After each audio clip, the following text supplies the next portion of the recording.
Jabana my people, it's another blessing kubana kumusikunde wakunze bakama TV. People them call me Dan for Red, the champion most conqueror from zero to hero, from nothing to something. Yes, bakunze bakama TV. Uko kumusuri hejuru, jewe mumbonye nga Dan for Red ndi kumwe na Nina Melvin Dusabe ndabaramukije cyane. Nizera ko meze neza Dan, nizera ko meze neza. Jimmy bien cyane gose kabisa. Cyane gose kwe. Ndabibona musa dufite bishasha byinshi cyane Dan. Tuvuye muri weekend ndende, ndibaza yuko amakuru muri plateau des stars menshi cyane gose. Nina turera ku mwanya wa mbere, turaza kurabira hamwe concert yise Ayaya ya Dudu. Turaza kubabwira ahizobera uko biteganijwe. Ku mwanya wa kabiri Nina tuja tubona voyage ya Kigingi muri Australia. Ku mwanya wa kabiri turaza kuraba icazo bagiye gukora ingene bizoba bimeze. Ku mwanya wa gatatu muri plateau des stars turaza kurabira hamwe urugendo rwa SAT-B mu Bubirigi. Turaza kuvuga kubijanye aho izobera uko bizobemeze. Ku mwanya wa kane Nina ku mwanya wa kane turaba mariage ya Simbizi, tugaruke ku bintu vy'amainsolite vyinshi vyagiye birahabera. Ku mwanya wa gatanu naho turaza kuvuga agapolemi gatonya kari kamaze imisi katuvugishije naho mengo kabaye nk'agahoze Kadie Kay na DJ Fernando. Ku mwanya wa gatandatu turaba indirimbo igira isohoke Mihigo Gospel Espoir agomba duhe indirimbo yiswe Ananipenda. Okay, ku mwanya w'indwi Nina turaza kurabira hamwe indirimbo ya Kelina ahejeje gushira ku rubuga ubunyene yitwa Wangela. Abakobwa ariko baraza turaza kubirabira hamwe muri plateau des stars.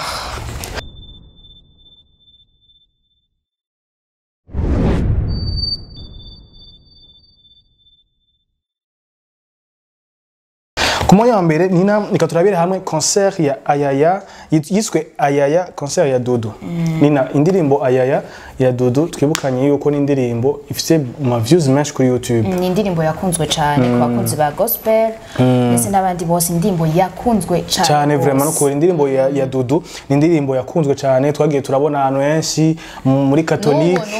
no birahari no birahari iri mu bantu wari umukatolike wari umukizwa, abantu benshi barakunze kuyisubiramo kuyiririmba. Nibaza ariko keco gituma ino concert arico gituma yavuye ayita Ayaya concert. Ni concert izoba ryariganina, ni concert izoba itariki indwi z'ukwezi kw'indwi azoba ari kwa Mungu, ikazobera kuri Source du Nil. Nibaza ko ari iyo concert, nibaza yuko shobora kugira kugurura nibaza sama. Tubutsa yuko twagarutse muri Plateau des Stars yuko kuwa gatandatu kuwa gatanu kuri Miki hazoba twingananje ya Mutima le comédien. Umva ni comédie zo vendredi. Ivyo navyo bigahita biba ku munsi wa Mungu. Nina ku mwanya wa kabiri turaraba Kigingi muri Australia. Muratubwira icazo bagiye gukora mbe azobagiye mu biki? Kigingi muri Australia azobagiye gufatanya n'abarundi ba muri Australia kugira bafete independence, kuko ihindwi ni yahariwe kwikukira kwacu. Kwikukira ko izoba ryari none? Izoba itariki Kigingi azoja muri Australia itariki itariki 6 z'ukwezi kw'indwi 2024 bikazobera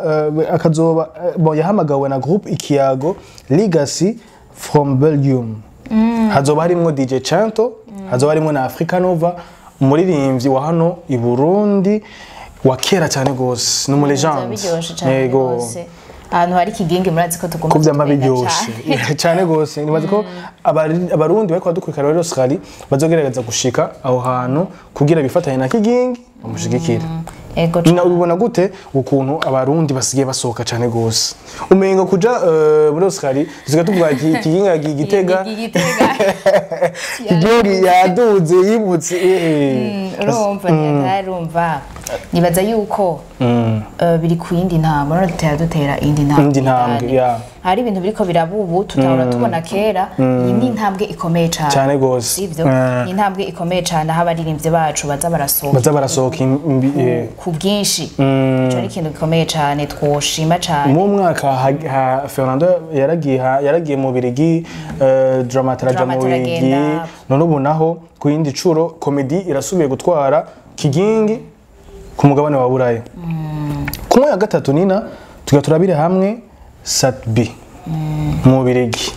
mu Birigi naho gabashe abantu bari mu Bubirigi barariye so y'abarundi abantu bari mu ni byiza yuko baza baratuma ko abarundi nabo babasange hariya ni visibility ikomeye cyane kandi biratanga courage ku baririmbyi c'est bino mu legende c'est bino no bon c'est no bakari mu legende mugabo ari mu bantu bariko bakoze cyane gose amahiti twaramse amahiti ya SAT-B menshi bamwe baza baravuga ngo none ngo mbega SAT-B kataja hanze yararuzwe byagenze gute hanyuma babona rutema ikirere umujana muri Swede ubu naho ku yindi ncuro aragiye mu Bubirigi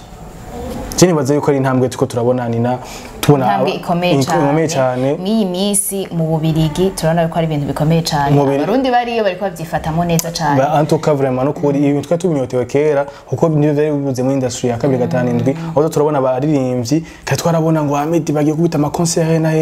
mwa tuvona abaririmbyi bacu ko badasohoka mwa bapete wa upcoming hatanguye tubona Fizo kubera yahereye kuja mu Faransa kuva kera kuva za 2012 mugabo tuvuga ati none twe bizoshika ryari kubujye tubona abandi bantu bariko barajanze mugono munsi kuri incuro kandi ibi bintu nibaza ko birafasha cyane courage abaririmbyi gukora cyane kubera ubukora ubona hari ahantu biriko birakujana bien sûr dutera intege n'abandi bantu bariko barakora cyane bo baririmbyi babandanye baduza ibendera mu gihugu cacu mu bindi bihugu ku mwanya wa kane ganina tuza kuraba iki ku mwanya wa kane tugomba turabe ibijanye na mariage ya Simbizi ni mariage ari ryoshe cyane amakuru vraiment mariage ari ryoshe cyane mariage vraiment irimo ama insolite menshi Simbizi umudugu uramufana kuri bata byari biri byo Simbizi amapano arakuramwa byari ama insolite yo Bugesera byari bikaze mugabo byari yari mariage byagenze neza wowe ku makuru dukesha we umuntu witwa Nerinati ngo yari yamuroze sérieux ku makuru dukesha Nerinati yari yavugutiye hagati ngo yari yagenze gute ngo ikibanza ngo yari yagishatse era makuru dukesha kuri we samakuru jewe narondeye ahandi hantu kiganira abakunzi bakamotiva barakimenya ikiganiro twashizeko twari dushizeko nibaza yuko byinshi yagerageje gwisisangura ariko urubanza rw'iwanswa Simbizi rwagenze neza Nerinati vraiment byo ntari kubikora kubera iki abansi intati bafitaniye na Simbizi rero ziri hagati yabo rero ntitwomenya ibintu biba biri hagati y'abantu yari kumuvugutira umuti yashaka mutware biri gute yashaka urusivye urubanza ntoziga agena abahungu mugena mu mezi mwino minsi mwashatse umuhungu muramurondera mpaka mahera makuru dukesha kwa Simbizi ngo yawuvugutiye he mu rutana mu gihofi era makuru dukesha Simbizi mugabo ahanini urubanza rwa Simbizi rwo rubanza ruryoshe abashoboye gushika muri reception byari ibintu biryoshe yatubwiye ko yafunguriye abantu umva nabukeye abantu baraza gufungura antwa Simbizi yarakoze urubanza yarakoze urubanza kwa gatandatu rw'amateka vraiment muri industry kandi yaratubwiye ko hari abantu bamushigikiye Simbizi ya n'umuntu twatwibaza yuko abantu benshi kuva ngo ibintu avuga ngo baramwanka mugabo yaratubwiye ko bafise yamuterereye yaratubwiye yuko Dramati bahuye aramuterera yaratubwiye ko Natasha ubumwe basuye kubwunga nibaza yuko barekanye support cyane gose nibaza yuko n'ibintu byo gukeza mu industry two turabona ama mariage n'amavuga two turabona ama mariage y'abahungu mugabo urumva ifoko turabana abakobwa bakagira mugabo twaribagiye no kuvuganika ntibatwishuye ya mariage ya Muna wa David mariage ya Muna twizeye ko agomba serukira abakobwa vraiment twizerengera ntaturindirishe rero dukeneye ibintu binyaruka by'imyiteguro twe turajya umunyu ngiye bariko baritegura antuka ahanini nibaza yuko izi mariage ziko zira bon yaratanguriye Fizo aragira mariage abandi baraza mu nyuma twarabonye ba Mutima bace bakurikira mu nyuma turabona bamwita gute Kigingi turabonye ba Haul nibaza yuko ari ibintu byiza cyane two turabona muri industry 257 ku mwaka gatanu ca turabikiganira twomba turabe polemique ya Kadie Kay na DJ Fernando ni imisi ntirikiravuga cyane nkuko ibyari byananye muri byavuye kuki Simbizi yatubwiye ati mariage yanje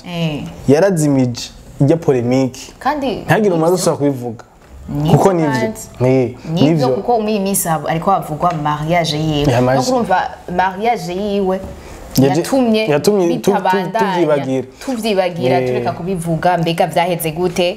byabandanije gute je rero ikiye gihe muri Kadie Star hero ukora twavuze yuko twibaze yuko ishobora kuba ari buzz mugabo apparemment si buzz hari ikiganiro Ibiteramo na Davina bakoreye kuri Siren Vibes ejo hari amajambo ushobora kubona ukavuga ati Kadie Kay yarababaye Kadie Kay wareka yabwiye Ibiteramo ati je iyi entertainment yanyu ndayihevye ntayo nzosubira gukoreramo ko narabonye yuko ukora neza ntibagushimira wakora nabi naho nyine nico kimwe ni mamoye muvye yarababaye je ngerageje kuraba ikiganiro Ibiteramo yakoze cyari ikiganiro vraiment yari amajambo y'inkora mutima babaje cyane gose bivuze yuko Kadie Kay azosubira kwandikirira umuririmbyi wo ngaha ibujumbura yuko nta buzz yaraje kurondera mu muziki ndundi yavuze ibintu byinshi cyane gose nibaza yuko byari ibintu twibaza yuko ari akabuzz kumwe twivugira hano mugakumbe biri serieux nino cyane biri serieux kabisa iyo twizere yuko mbwa bizorangira neza bizorangira Fernando agiye gusaba ikigongwe kuko nibaza yuko nyimba atari buzz nibaza yuko DJ Fernando wacu yo dufasha kuko tubuze umwanditsi nkujya yandika neza tubuze umwanditsi nkujya arama publication mabi yagiye arandika kuri Facebook ngo mbega ngo umukecuru ngo aje gukora iki ngo muri industry alors que afise talent yo kwandika kandi ntabikora kubwo amafaranga mbega akabazo nacimbaza mbe nk'ubu ngaha koza Grammy Award naho abaririmbyi bokwicaranye boyavuga ati bokwicana kuko ubarinze baharira ku tuntu two kwandikiranira ko kwandika indirimbo ni ibintu bisanzwe none ndashobora kubwira ati nina ndafise akaririmbo nkeneye gusohora ingunyandikire canke ngo unterere ushiremo ivyumviro sinoce ndabigira polemique nka je nibaza yuko tworaba tworosha umutima Fernando yokorosha umutima oya ni yorosha umutima nitwomutakaza twotakaza Kadie Kay kuko yandika neza yanditse murumva ko ari indimbo zirushe cyane na Kadie Kay nyimba azora aba plateau de star canke uri hafi ati ntacike intege abari ndafashe umwe nyimba yarafashije DJ Fernando bikanka nafashe Melanin nafashe Dramati turakeneye imyandikire yiwe antuka indirimbo yanditse ni indirimbo zizoguma mu bantu Belisima si indirimbo igira ifu no munsi Mologo si indirimbo igira ifu no munsi indirimbo mon professeur nabo batayisoye DJ Fernando yaririmba Kadie Kay yanditse baririmbira umugabo wiwe kuko la base Belisima ni Kadie Kay d'après ibyo twumvise mo twizere yuko Kadie Kay azogerageza gushira umutima mu nda hanyuma ibintu ndibaza ko bizogenda neza mu nyuma okay umwanya wa gatandatu cyatuvuga indirimbo ananipenda igomba isohoke ya Mihigo Espoir muri izosohoka ya indirimbo ya Mihigo Gospel Espoir no muririmbye rimba gospel muje kumukurikira kuri YouTube channel yiwe yitwa Mihigo Gospel Espoir vuba cyane azotubwira itareka zosohora ko ananipenda bikunze tunamutumira no ngaha muri Plateau de Star kuko twarabemereye yuko muri Plateau de Star turatumira abaririmbyi canke aba influenceur baza tugasesangurira mu muziki hano kugira dushobore kuraba yuko industry ya kabiri gatanindwi nibaza ko indirimbo twoyitega kuko numwanditsi mwiza cyane aririmba neza en plus de cela kandi urabona ni indirimbo y'isana nipenda nibaza yuko ego zoziryoshe mugende mu mukurikira mu supporting murabe indirimbo afite izindi ndirimbo ku rubuga rwiwe rwa YouTube Mihigo Gospel Espoir nibaza yuko ananipenda tuzogaruka ngaha tukayisangura yari izosohoka kumwe windwi nina turaba indirimbo yande ya Kelina yitwa Wanjela indirimbo nibaza yuko heje gusohoka ku rubuga imaze amasaha 2 no musi itariki zibiri zo kwezi kwindwi ni heje gusohoka muririmbyi kazi kandi azifatamo neza batarayo ndiye muje kuyiraba ni indirimbo iryoshe cyane antuka muravyumva mugende mu supporting abakobwa ariko baraza niho muri vraiment Delira yarankomye Tashaoda ijya ndirimbira ryose vraiment Tashaoda yarantunguye by the way sinzi yuko ashoboye kurimba bijya bintu yarakitinze neza sinzi ko bayikurikiranye yarakitinze neza Alvin yarakitinze neza yaririmbye neza indirimbo Delila vraiment indirimbo nziza cyane vraiment no kuri kwema yamana afite talent Josh nkuko naba ndabivuga banayikorera promotion nziza nta kuntu twana kuyivuga vraiment no kuri indirimbo Delila ya Tasha Oda hamwe na Alvin Smith mugende kwiraba ku rubuga kwa Tasha Oda n'indirimbo ya Wangela ya Kelina yejeje gusohoka mu kanya mugende mu supporting umuziki ndundi mugende mu supporting abashiki bacu nabo nyene bari mu kazi amatora indirimbo zo muri sama yageze nina zabari shona sama yageze ni nyinshi cyane gose amahit ni menshi ebana dufunga imipaka twivugiriza ivyacu turyoherwe n'ivyacu giye show n'ivyo wacu gusa show n'ivyo wacu yego taro turungitse hanze taro turungitse tuzoguma biri ngaha Nina nibaza yuko nta kindi kintu dusikaje kuvuga mu plateau des stars entre temps hariho indirimbo igomba isohoke ya Chris MB nibaza ko baza kwerekana ama clip yayo ni indirimbo yasohotse oya ntirasohoka ariko ashaka ngo gusohora indirimbo mu Kirundi kuko amaze imisi akora mu Gifaransa vraiment Chris MB ariko je kuri Paris wanje numva Igifaransa arico kimotiva aravuga ati abafana banje nibo bacurubanza sivyo ari haba mubwira ngo nasohore mu Kirundi abandi tikumiza mu Gifaransa ashaka sori Kirundi naho muyumvirize nta muco n'abana zigeze Igifaransa ariko je n'ukuri no guma vota France Chris MB avuga Igifaransa neza arimba Igifaransa neza arimba ururimi international kandi n'umurundi aravyemera ko ari umurundi n'indirimbo ziwe zose zarandyoheye ya ndirimbo ya Chris MB na Melanin Boy n'indirimbo iryoshe mutima wanje twayemo abaririmbaye na Mona na Mokenzi n'indirimbo iryohe cyane biboneka yuko tumuze bon cyangwa reka tumutesting tumureka aririmba Kirundi turabaho bije kandi tuzoba tubibona tumve yuko biryoshe tuzokompa ama commentaire dropping ati guma mu Gifaransa yasohoka tuzoca tugaruka ngaha tubabaze ingene mwayakiriye muje mu commentaire Nina je nibaza yuko nta kindi kizaje kuvuga mu munsi twavuze kuvyerekeye concert ayaya ya Dudu yego izoba le 7 izoba le 7 kuri Société du Nil twavuze ku voyage ya Kigingi izoba muri Australie abantu bari muri Australie bizoba itariki 6 z'ukwezi kw'indwi twavuze SAT-B bamwitegeye mu Bubiligi ariko buriya twavuze umunsi wa SAT-B bizoba biracasigaje umwanya SAT-B bizoba le 28 septembre 2024 aracariho umwanya bizobera abazi mu Bubiligi bizobera ngo Blue Bruxelles Boulevard International reka tuzogira nuzeya manager aduhe intuzeya dushoboye kugenda azoba ariho DJ Saido na MC Elisa donc ni ivyo kuvyerekeye bya SAT-B twavuze ko vyerekeye mariage ya Simbizi uko byagenze amaserite yabaye twavuze ko vyerekeye polemique ya Kadie Kay na DJ Fernando twavuze ko vyerekeye imihigo gospel espoir twavuze ko ndirimbo ya Kelina Wangela n'ibya Chris MB Nina reka ndagushimiye kuri Plateau des Stars no munsi ibintu twavuganye nibaza yuko twarabwiye muzoze murashira ama commentaire hari amakuru twasimvye muyashiremwo dushobora kuyasangura Plateau des Stars turabashimiye cyane kuba mudukurikirana nimba utari abone uyabonesha kugira ngo Plateau des Stars ntizozira gucika tuvuga vyinshi kandi vyinshi biryoshe cyane bientôt turatagura no gutumira bashike nimba utari abone rero uyabonesha kugira ngo ntazogire ukunda agushika muri Plateau des Stars ebana Plateau des Stars abashofe turagira ama invite kabisa iyi sama tubateguriye ibintu vyinshi nibaze yuko muzogerageza kubikurikirana Nina reka ndagushimire kubona twasangiye Plateau des Stars bakunze baka motive reka tubashimire dosubira mu kindi kiganiro ciao